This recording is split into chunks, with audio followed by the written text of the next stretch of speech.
Hi everyone, welcome to Living the Vita Local podcast, a retro gaming podcast for some of your retro gaming needs. My name is Fazz. And I'm Rich. And we're travelling through space and time to provide this to you because we're apart at the moment, so it seems. So, over the next couple of weeks you'll be hearing some different podcasts where I'm just kind of patching over a big gap of Rich not being here. But yeah, we've recorded a few in advance, and we've got hopefully some friends drafted in and stuff. So, Rich will be missed, but just replace me with some laughably simple software. Yeah. Well, I mean, you could roll a dice. Right? Oh my god, that'd be so much fun. Just I could write you out a series of 6 responses. Yeah. Stock responses to stuff. Just roll a dice. What would Rich say? It's great, but it's not Malay. Yeah, there you go. Number one. Is it Castlevania? Is it bollocks? Yeah.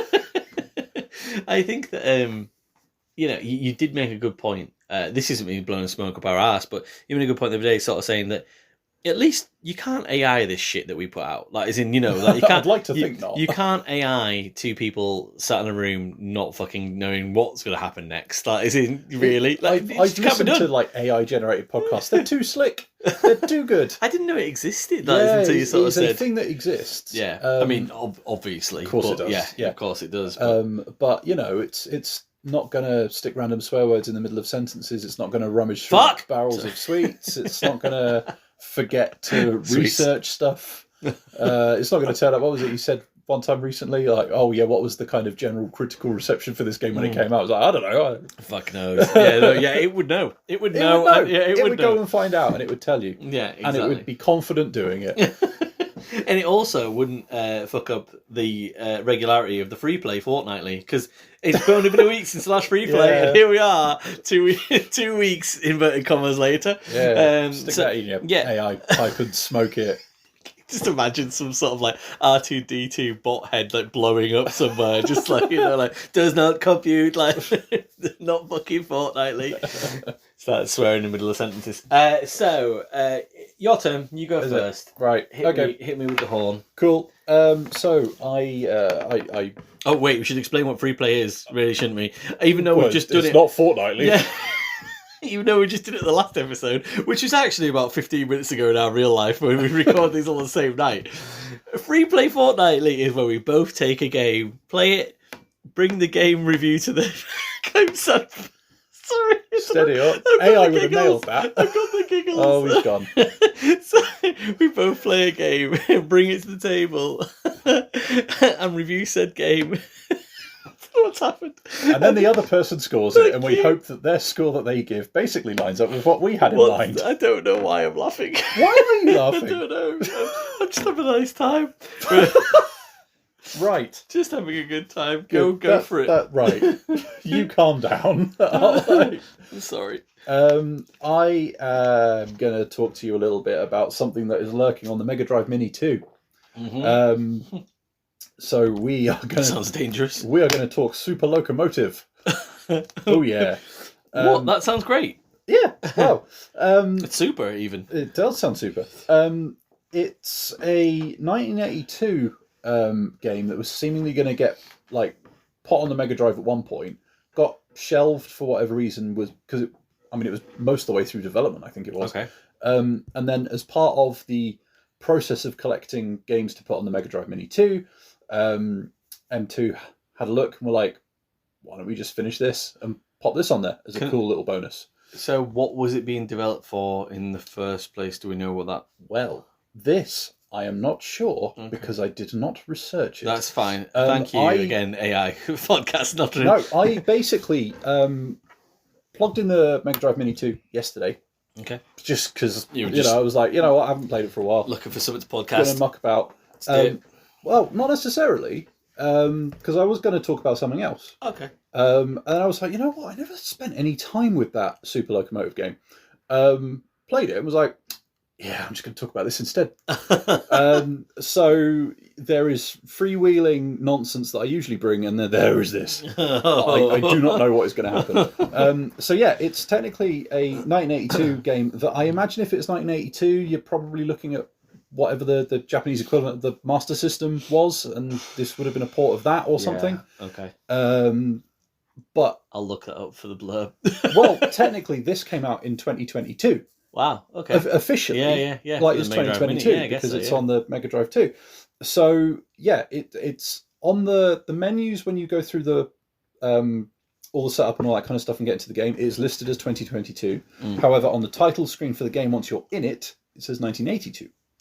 I really like that. The fact that it's 40 years later, that it's just sort of like... Right? Like, and someone has just gone, you know what? Yeah. Like, as a cool little bonus, why don't we just pop this on there? Yeah.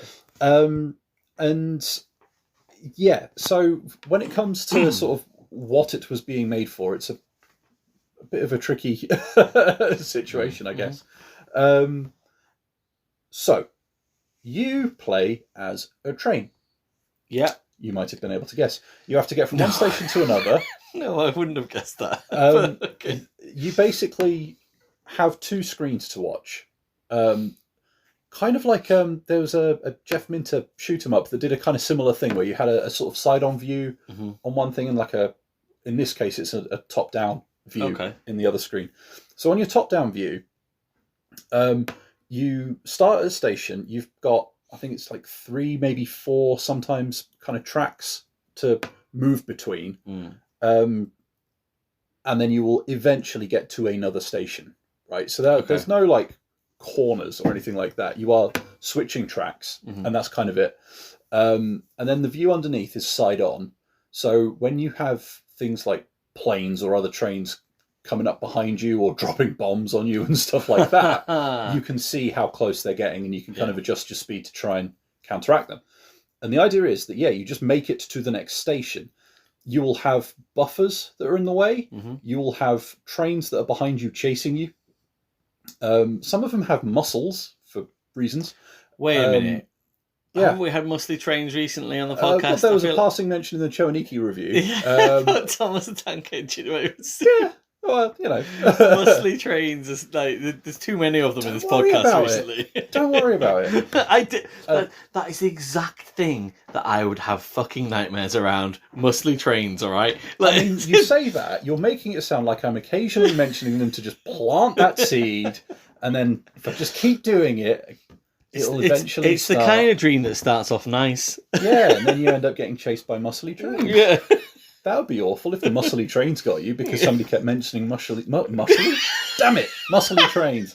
It's okay, it's been dispelled. AI would have got that. Mushy P trains. Anyway, so you have other trains to avoid. You have planes, like some big sci-fi flying fortress type thing might come after you occasionally.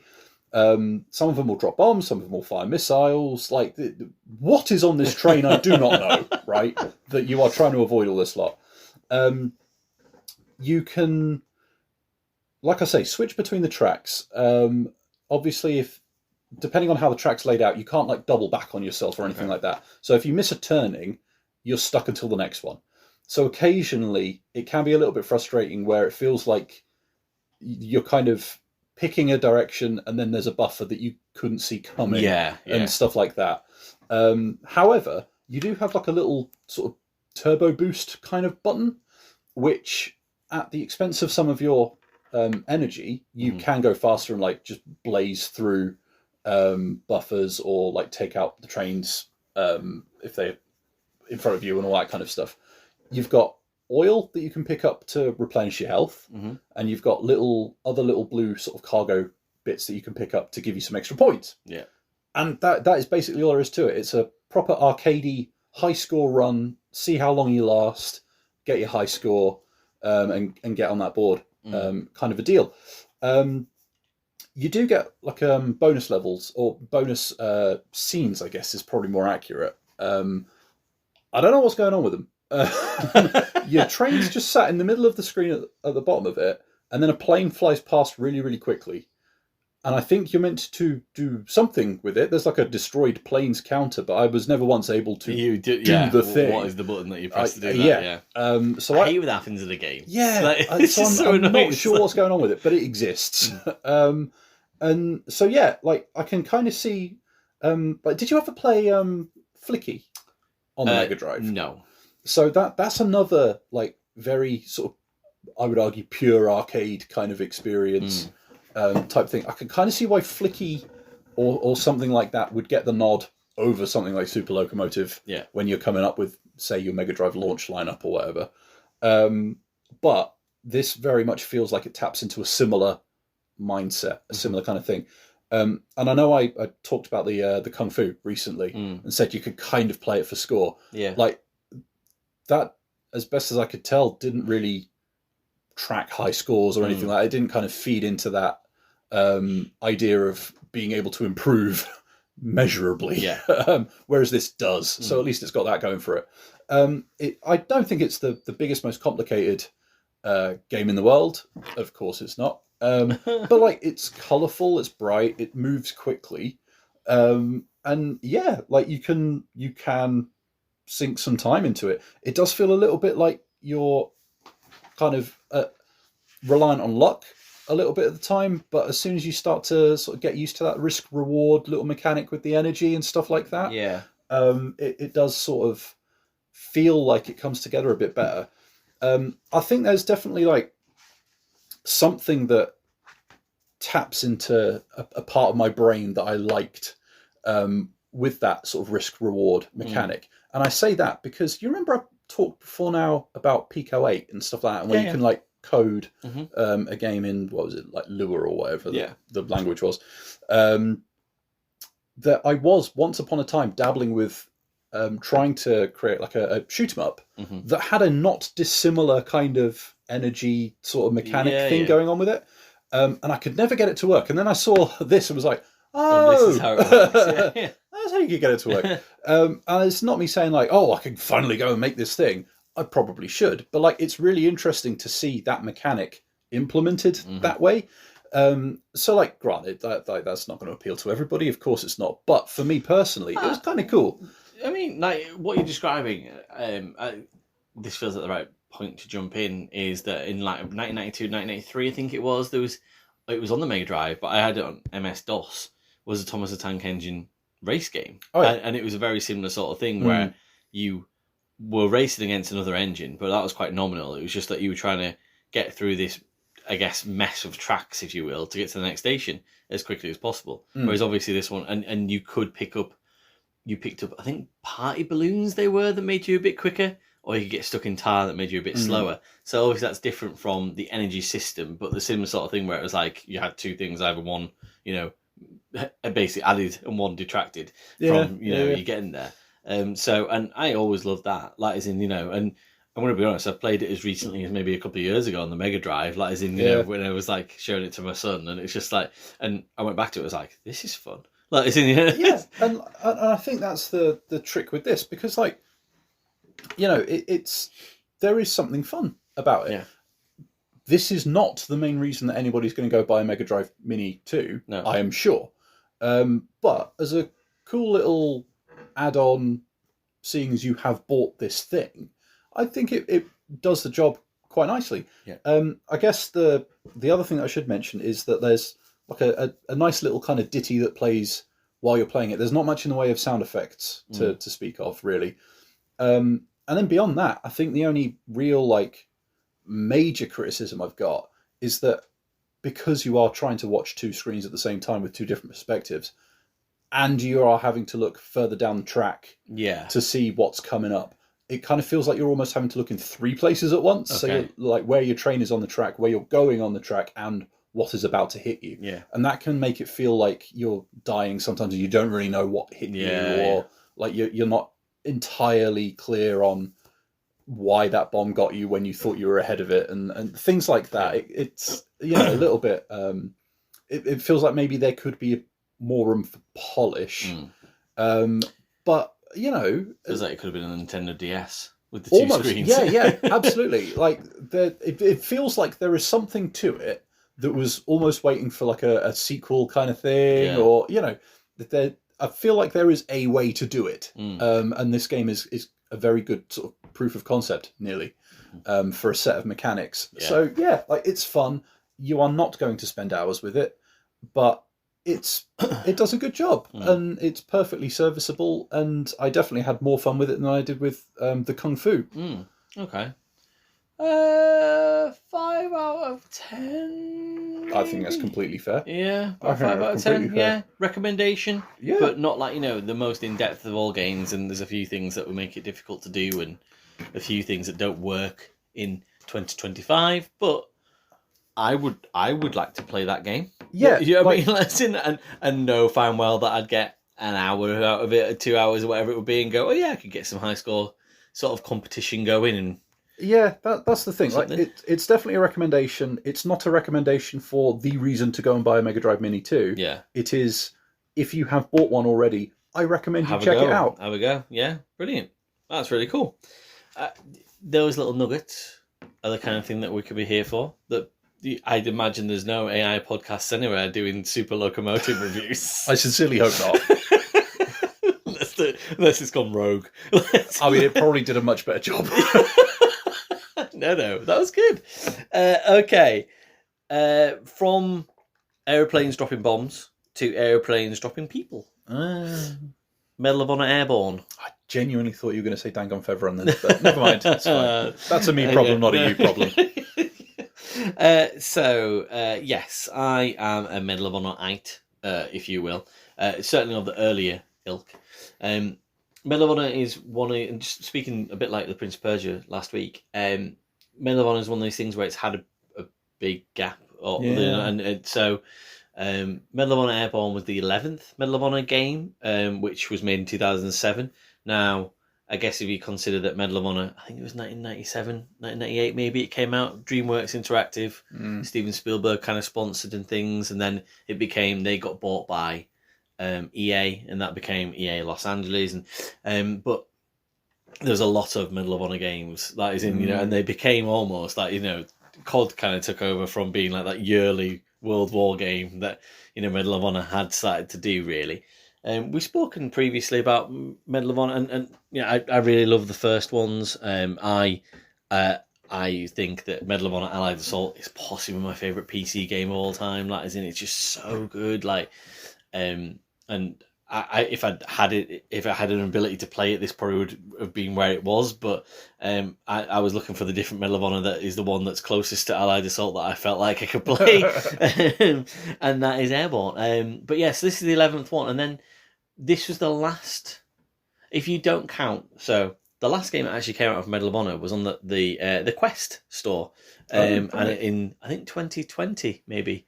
It's called Over and Above, and I've never played it, but I don't want to pay £40 for it, judging by the reviews that, and they're not bad, but they're not like, stunning. Yeah. And I'm a bit like, I kind of want to be paying £20 for that, but the problem with Quest Store is it never really comes down. Like, isn't you've got to catch it in a sale at the right time.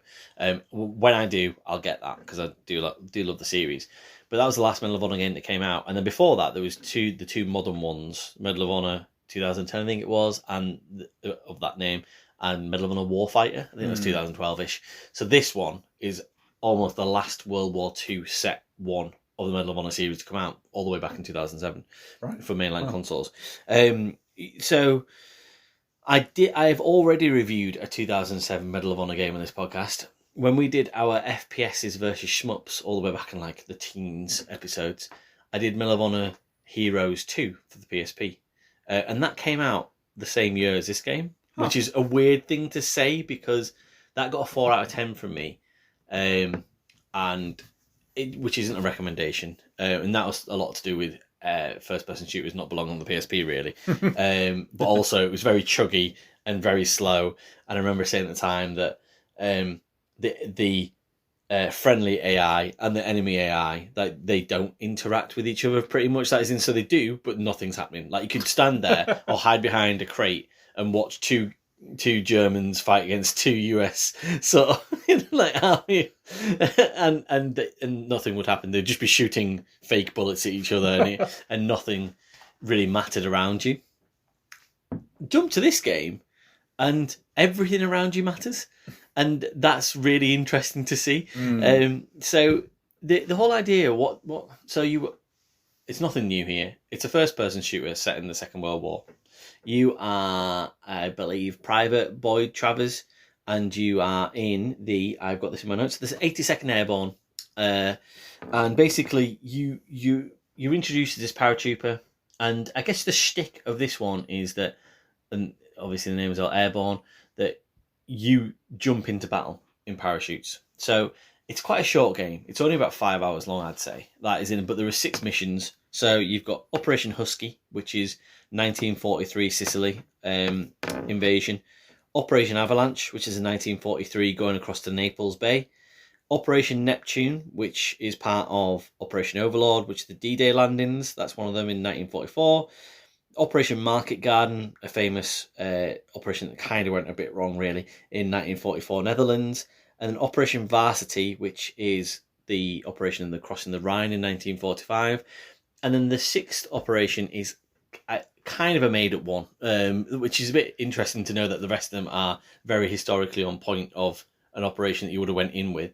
The last one is you go to assault a giant flak tower. Basically, these things absolutely exist, and it's just that the operation didn't exist, and this game just embellished that basically. But they're the operations that you'd go in for.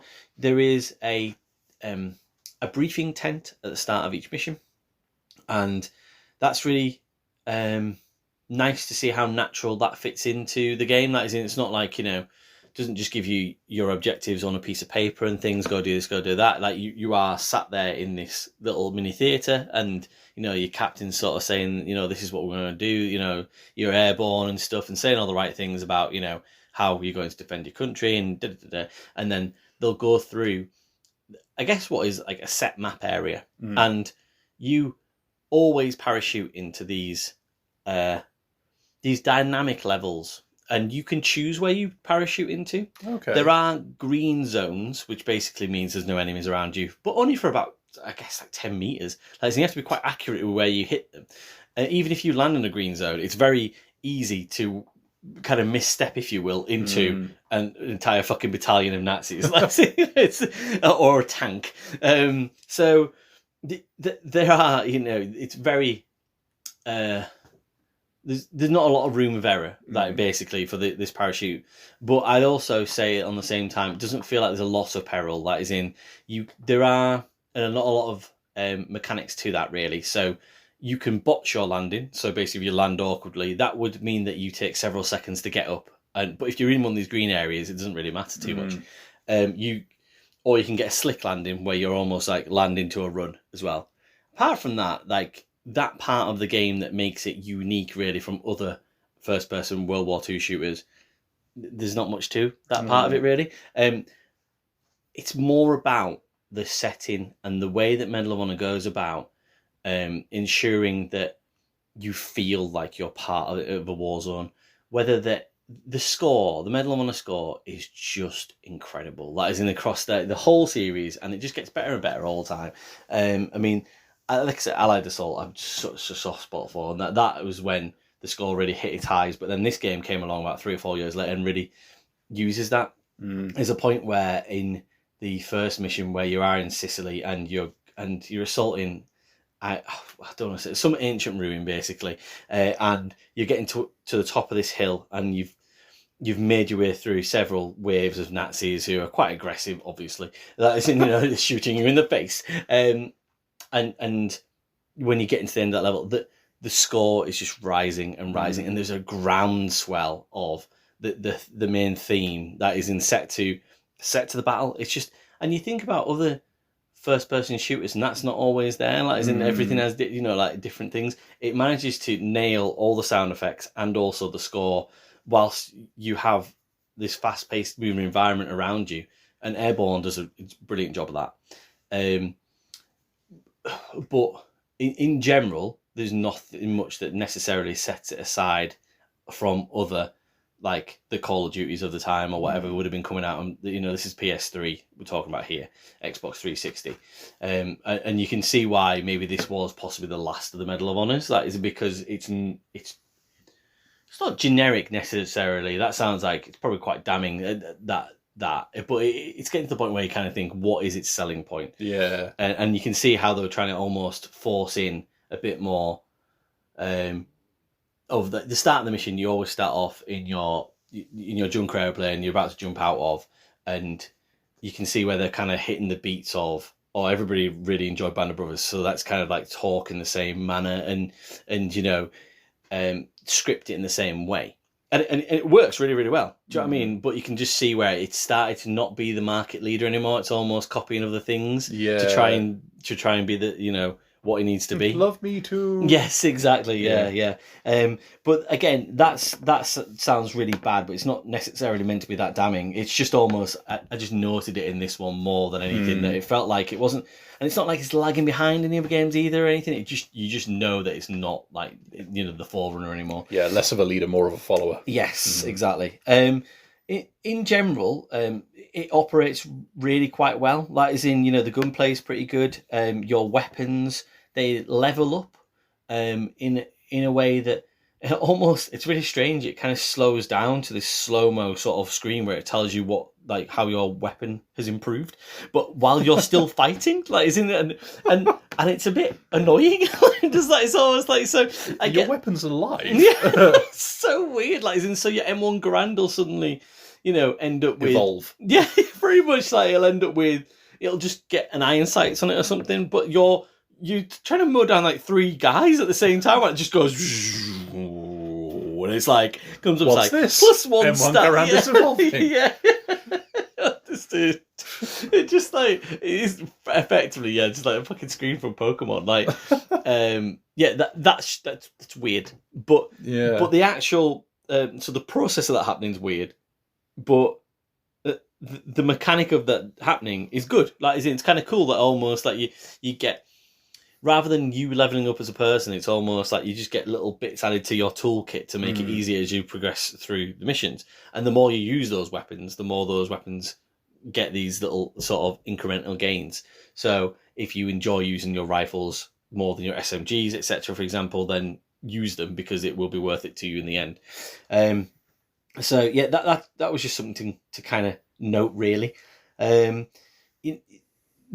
good part and the bad part. The good part is that I said about these dynamic sort of playgrounds, if you will, is that you can land wherever you want. Like, as in, I quite liked the chaos almost. Like, so after the first time you come out of the plane, like, as in, you know, you try and land in the safe zones, and after that, if you die, up until a certain point, you can go to any objective where you want to in that level. So it'll probably give you 3 or 4 different objectives. Might be going, you know, secure this church tower here, go and pick up these 5 bits of bazooka kit to then take out this tank over here, go down and blow up, you know, these supply depot over here, whatever. And then you can do that whichever way you want to. Some might be easier than others. If you die, you then get dropped straight back in a parachute, and you can go back in wherever you want. So you might die and go back in and finish an objective, or go, actually, I was too overpowered there in that part of it. I need to come from a certain angle, a different way around it. I'll go to a different one. All the while this is happening, going back to my very first point, there's a lot of enemies everywhere, but there's also a lot of allies everywhere, and the AI is great. It's really, really good, friendly AI. Like, as in, so you meet up with your team, they say all the right things to you. Like, there's no repeated lines and things. Like, it feels like you're really in this living, breathing war zone. And this is where Airborne, you kind of go, oh, actually, this game, this is it. This is what it's got going for it that I've not seen in other games. But by this happening as well, all that good stuff you get from that, the bad part of it is that if you drop in the middle of some enemies, you can see where their AI kind of breaks almost in a way, where they're like, they were ready for anything but for you to drop from the sky. Yeah, pretty much, yeah, right. And it's like, sometimes they'll just be absolutely fucking berserkers, like, as in, like, incredible, like, super Nazis, like, as in, and headshots don't seem to count, like, as in, you can just blow them brains out, and they're just like, no, we're just taking that, like, as in, because it almost like the game didn't expect you to be there, so it doesn't know how to react to that. Those bullets don't count. Yeah, pretty much. And then vice versa, you kind of get these other times where you land and they're so confused, or the game is so confused by you making this side sort of, like, you know, side pincer movement around you just mowing down like 30 or 40 Nazis in the back, and it's just like, you know, like, one shot kills, and just like, and you almost kind of think it didn't want me to do this either. Like, I don't really understand, like, you know, which way did you want me to come for the set piece to take the right place and time. And if that is the case, why did you give me the option to be able to do this? Because it does sound like a bit of a weird one. I'll tell you what though, like for that kind of flexibility of approach, AI aside, it almost sounds a little bit to me like some of the earlier Far Cry games or like Crysis and stuff like that. Like, perhaps not quite as open, but that sort of thing, right? Is that I think you're right. I think so. Like it's great that it gives that flexibility. And that really did. Whilst I had those little complaints there about the enemy AI, like it did after a while, even though it is a very short game. It felt really creative. It did feel really creative. That is in, and whilst these are small, I guess, little worlds, if you will, that is in, you can come at them from any angle. So when you get towards, including above, yeah. When you get towards the last couple of levels and things, it really is like the flak tower is an amazing set piece to finish on. Like that thing is defended to the fucking hill. Like is in, wherever you land, it is chaos, but because you can take 3 or 4 different angles, you could die 3 or 4 different times, which I know is obviously not realistic, but and come a problem again and kind of go, right, okay, that didn't work for me this time. I'm going to go down here and come up this way. And with that level, it's very much not a spread; it's verticality. That is in, so it is massive. That thing, like, is in, you've got levels and levels to go up or come down and clear out. And until you get to a point where every single level becomes a bit linear at the end to kind of draw you back into, you've done all the objectives, and now here's the last objective that you have to do in the level, which is absolutely fine. Yeah, that kind of makes sense. Yeah, it works pretty well. Yeah. The hit detection and the weapon accuracy is pretty good. I did find on the later levels, and this is specific to the flat tower, I'd say, that I was almost hitting surfaces that weren't really there. With sort of, when you kind of shoot, so enemies will come around the gun, come round. The gun. Yeah. Well, sorry, would come around a flat gun, around the back of a flat gun, and that flak gun, for example, in today's way, you could shoot people in the toes and you'd be able to shoot them. Whereas actually, you were trying to shoot past that, and it was just like a brick wall. Like, as in, you were like, well, why can't I shoot that guy? I can see his knee, but it's not letting me shoot him. And the cover system is a bit fidgety. It almost feels like when you go into cover, you snap to it really well, but when you're trying to like pop your head up to take a shot and stuff, you're almost balancing on the analog stick to make that happen, and it's very, very fine sort of motor skills to be able to make sure that you're not popping up too much and getting absolutely blasted, or popping up enough not to hit the actual surface itself. That is in, I guess that you kind of detect that sort of 2007-esque rather than 2017, for example, where every surface seems to have like an extra 1 or 2 centimeters of nothingness surrounding it, where you shoot that and go, well, that's thin air, but but it's telling me that I've hit it, and it's just like, so there's a few bits around it where you kind of go, oh, that doesn't work very well, but in general, this was a good sweet hit, not just short of Allied Assault for me. And that'll have had all the same sort of problems and stuff, but I remember that having a fantastic thrusting story. This less so. You're more part of the war, and you feel like part of the war, but all the positives that brings as well. But you can see where the game kind of like isn't perfect in certain manners with that as well. So yeah, level design great. And immersion great. I just thought that some of the cover systems, the environmental interactivity, and the enemy AI just freaking out when you just turn up and start blasting him in the back. They a bit weird. Oh, and the last thing was just so many grenades. Honestly, like, I can't believe, like, it was almost like somebody's programmed this as that's what has to happen. Like, there was points where, honestly, there was about 7 grenades coming in my direction, and like, where do you want me to fucking go? Like, is it clearly in a grave? Like, it's just I don't understand. Like, how have you kind of programmed this to be just sort of like, all right, well, we're obviously at a bit of a stalemate here, so I'm going to make the AI of the game just fucking like pepper this dude with as much fucking like explosives as possible. fucking steel hand grenades just coming out my ass. I was just like, yeah.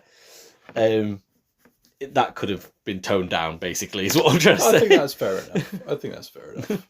But yeah, that's where I'm at with it. So I'm interested to see what you think of that from a numerical point of view. So I've just done a quick bit of Googling, because I never do any research before I come on these things. No. But you say this was 2007? Yes. This came out. So I think for me, the big sort of sticking point is you saying about that collision detection. Because, like, I think for all of the applause you can give it for the setting and how it works in the parachuting and the locations, all that kind of stuff, ultimately, for a first-person shooter, like, that's pretty important. And you pair that with the AI as well. I think what's making me settle on the number I'm kind of dancing around in my head, which is why I'm talking out loud to try and see if it settles down, is 2007 was the same year as a little game called Call of Duty Modern Warfare. And I distinctly remember, like, I wouldn't necessarily say it's the moment that I fell in love with the game or anything like that. I don't think it's anything quite so dramatic.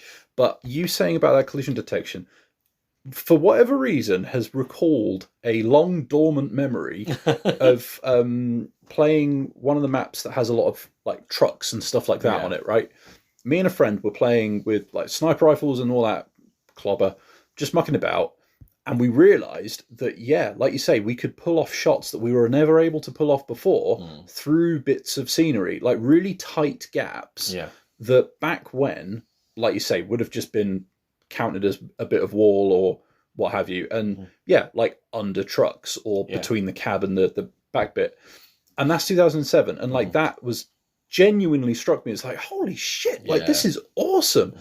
And so to have a game that doesn't do that at the same time, I think it is a bit of a detriment. Comparable game. Yeah, exactly. Like if it was a couple of years difference or whatever, different story. But it's the same time, like it was doable, you know. So I think I'm leaning towards like a 7 for it.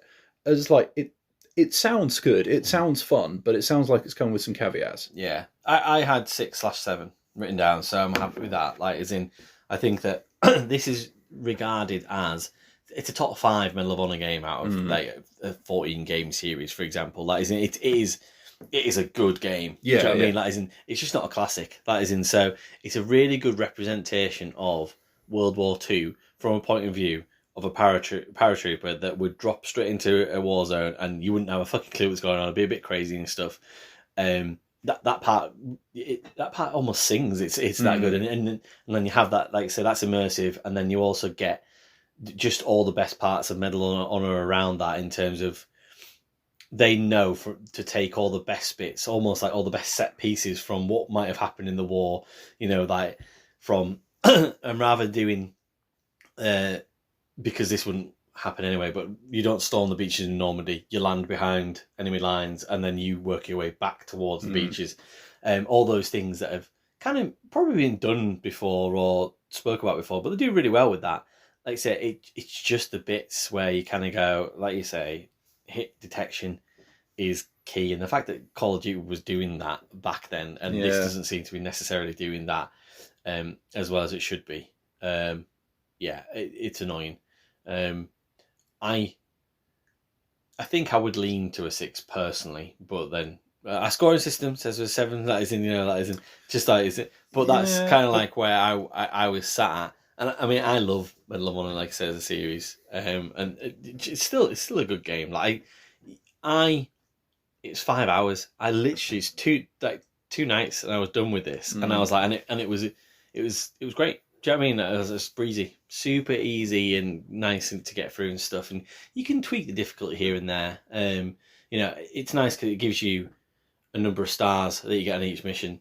And I remember, like, and ironically, well, not ironically, but almost like, in real life, like, I got like 5 stars on Operation Neptune of dropping in behind enemy lines in Normandy. Like, I felt like I must have absolutely bossed that.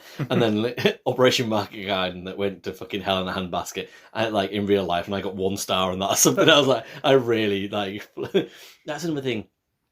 So you're in where are you? Nijmegen? I know I've never said that out loud before. Nijmegen? No, anyway, I don't know what you mean. That's terrible. That isn't it? I love World War II, and I've never said that. I've never said that place in the Netherlands out loud before. And you're going towards the bridge, and all of the town has been turned to rubble, and that's where you see that detection, not just of your shots, but also you running across this rubble and brick and just kind of falling into the graphics and finding it difficult to get out of these holes and stuff, where you're like